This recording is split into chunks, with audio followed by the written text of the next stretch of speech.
Inside of me there are two wolves, and the wolves are Bernadette Banner and Makara Tours.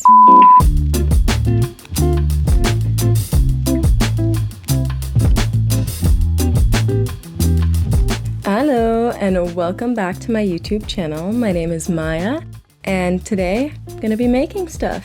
Right now my boyfriend is gone. He's on a meditation retreat for 10 days, which gives me the perfect amount of time to work on some little gifts for him, because when he gets back it's gonna be just before our anniversary. So without further ado, let's get into some hand sewing and messing with mediums that I have no idea how to use.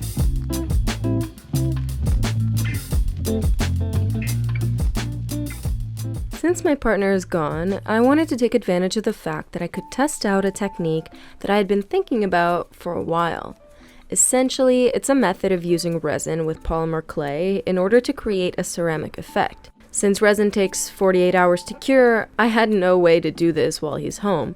So I went ahead and started warming up the clay with my hands and mashing it into a nice little round ball so I could get started.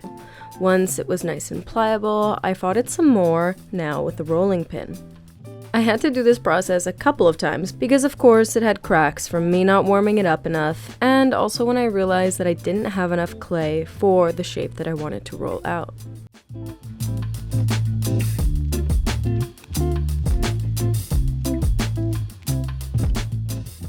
Finally, with all the clay rolled out to the desired thickness of about 6 to 7 millimeters, I was ready to get started. My concept was inspired by these little cat guy statues. I can't remember the artist's name off the top of my head, but I will make sure to put it here on the screen.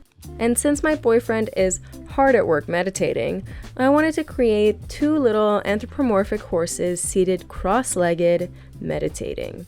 Then I would place these guys on an altar that could be hung on the wall and would have some sort of support for a candle. I cut out the shapes I needed to create the altar and then made little hatch mark slices along the edges that would need to stick together. Now I don't know if you actually need to do this for polymer clay, but you do it for real clay, so I decided to do it anyways. Spoiler alert, it worked.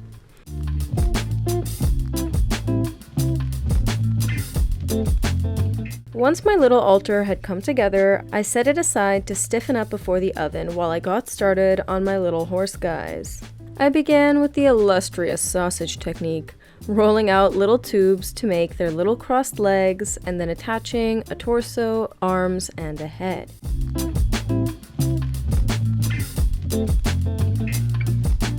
Since my boyfriend has an adorable mop of curls, I used some even smaller sausages to create some small curly cues and added some ears.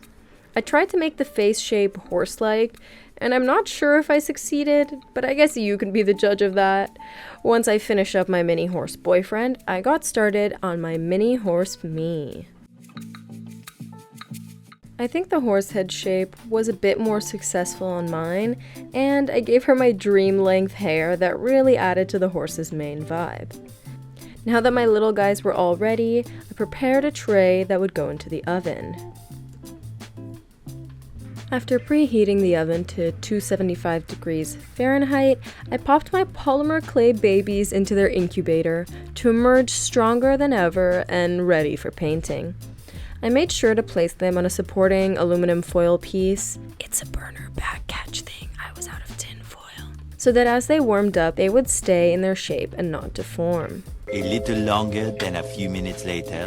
After about half an hour, I turned the oven off and cracked the door slightly so that they could slowly cool down and prevent any cracking. Once they were all done, here is how they came out. Thankfully, no cracks, and they seem pretty strong, so I got started on putting down a white base paint layer. I was just using a basic acrylic paint, but I figured it would be best since resin was going to go over top, and acrylic seems to be the most easygoing when it comes to things going on top of it. Unfortunately, it seemed like the paint did not want to give me a solid layer, so I sped up the process by using a hairdryer between layers, which is why you can see the horsey squad trying desperately to fly away. Finally though, after like 5 or 6 coats, I managed to get a solid white base with no bleed through. Once they were all dry, I used a mix of black and blue acrylic paint to give them some dotted details that I really think made their horse qualities shine.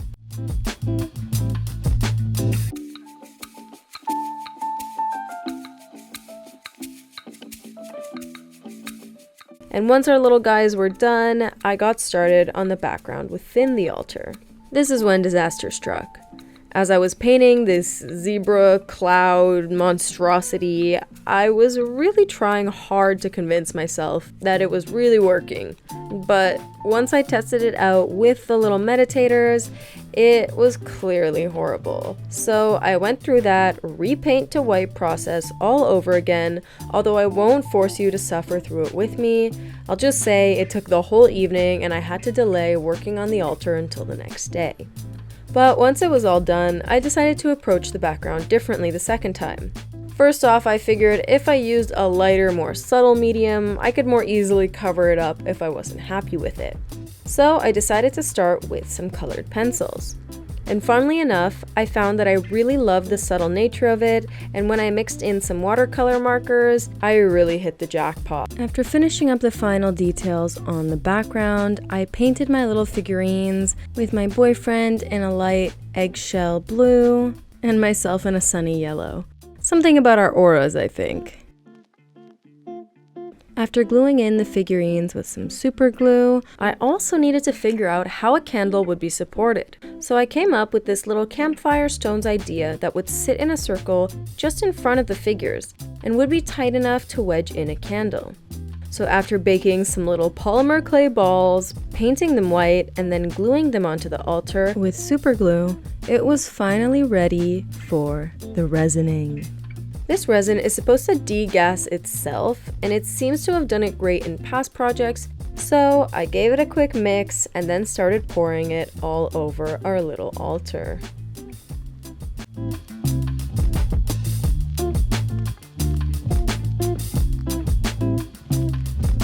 To be safe, I needed to make sure that I got into every nook and cranny, so I used a small paintbrush to scoop up excess resin and add it wherever there might be blank spots.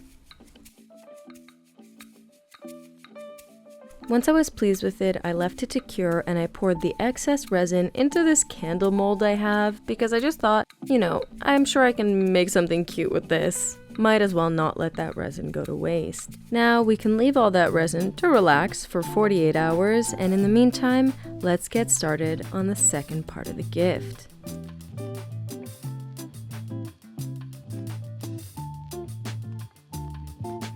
For part 2 of the gift, I had the idea of embroidering something to do with his interests on a t-shirt. A, he's always low on t-shirts, it's almost like he eats them or something, and B, I wanted to do something that was meaningful to him. After sneakily getting him to try on the t-shirt several weeks ago and getting the seal of boyfriend approval, I got to work figuring out what to embroider. Since he's studying math and recently did a research project on the angel problem in game theory, I wanted to relate it to that. So I stalked his presentation and pulled these two diagrams. Both are things he has explained to me, but just like a lot of math, I can understand when it was explained to me 30 seconds ago, but please don't ask me to explain it to you now. I decided to go with this grid, which I would machine embroider, and then I would do trailing dots that show the path of the angel, as well as blacked out squares of where the devil goes. I marked everything out on a piece of paper first to make sure that it was working for the scale, and I tested out a slightly smaller and slightly larger grid, but in the end decided that the larger grid had more impact. Using little dots, I marked out where the grid lines should be, in order to make it easier for myself when I went ahead to sew on the machine. I deliberated between a dark blue, light blue, and black thread, and I decided to go for the black for the grid and the blue for the angel lines.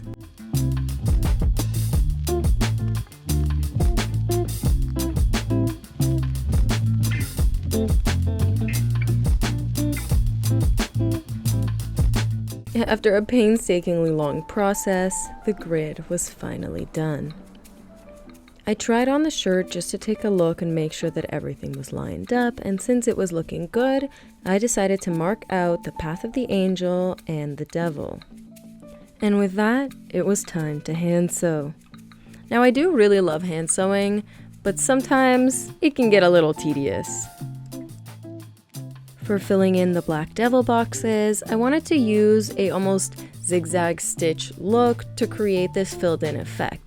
And so I filled in all the squares only to realize that I actually didn't really like how it looked. It was giving kind of a Tetris vibe, and I just didn't feel like it was conveying the gravity of my boyfriend's work. So then I got to do one of my least favorite parts of sewing, which is undoing my work.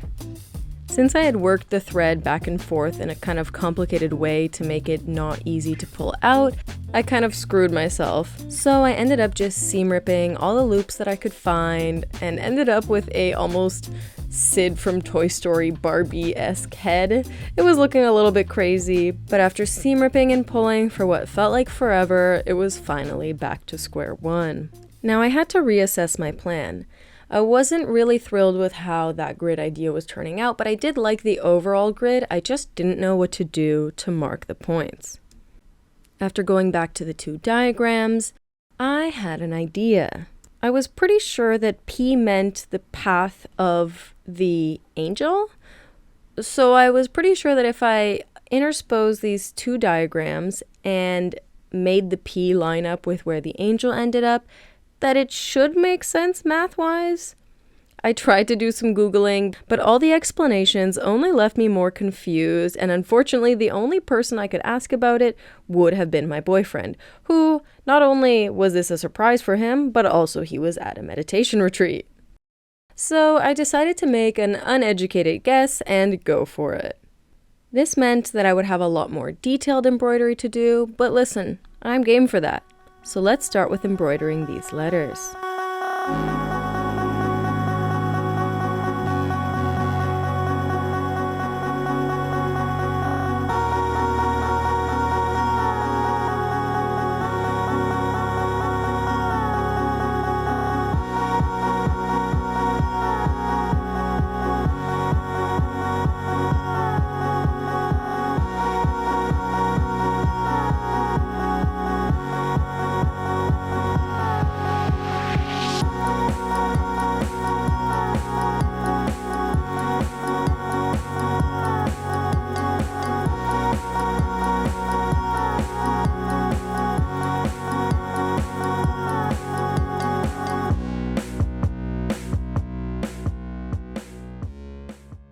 Once the letters were all finished, I used a French knot technique to create basically little bobble knots that mark the path of the devil in black thread.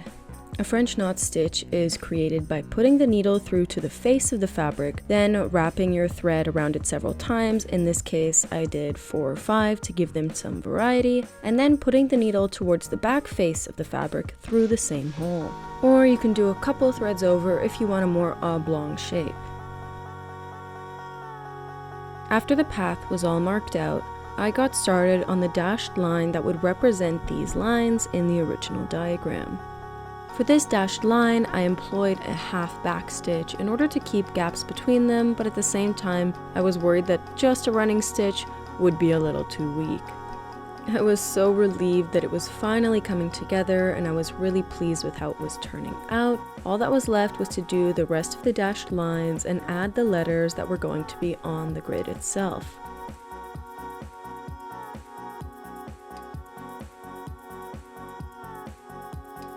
Ta-da!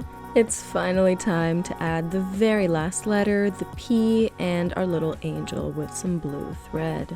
After threading the needle for what I hope to be the final time this project, doing my little twisty knot, I got started.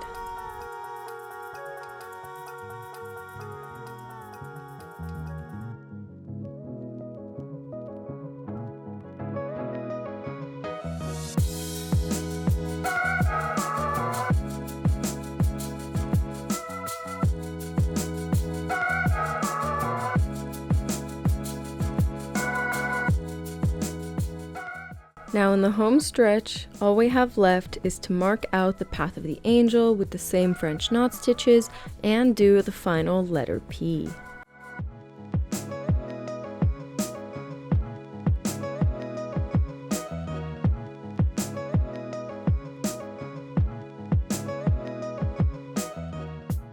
First up, now that the resin is all cured, the altar.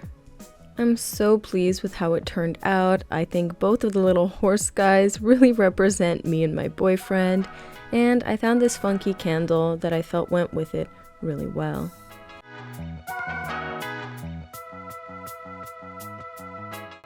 Next up, we have the embroidered t-shirt. I'm so happy with how it turned out. I feel like it's cool, but also mathful, and I'm just praying that it's not completely wrong. But to be honest, even if it is, I think my boyfriend will find it hilarious, so I'm not too worried. Feel free to tell me how wrong I am in the comments so my boyfriend can laugh at them. I'm so happy with how these turned out, and now it's time to wrap them up. In general, I try to be as sustainable as possible, so I went ahead and used some old paper padding from a package I'd received, as well as a paper bag. After wrapping it up all nicely with some spare ribbon, and then folding up the t-shirt Marie Kondo style, and then tying all of that together with a little bit of twine, I was ready to put it in the bag. I added a little card, but that's for his eyes only. I also unmolded that resin that I poured into that candle mold. It ended up looking pretty cool, and I'm thinking maybe I'll drill a hole in it to make it an incense holder, but I'm not quite sure yet. Any ideas? Let me know in the comments. I hope you enjoyed this video. I unfortunately won't be able to tell you what my partner thinks about this gift because I'm finishing this video before he gets back, but maybe instead you can let me know what you think. And also subscribe.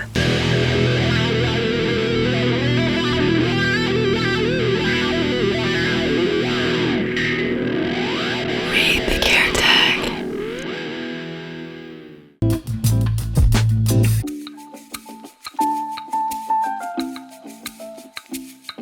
Subscribe.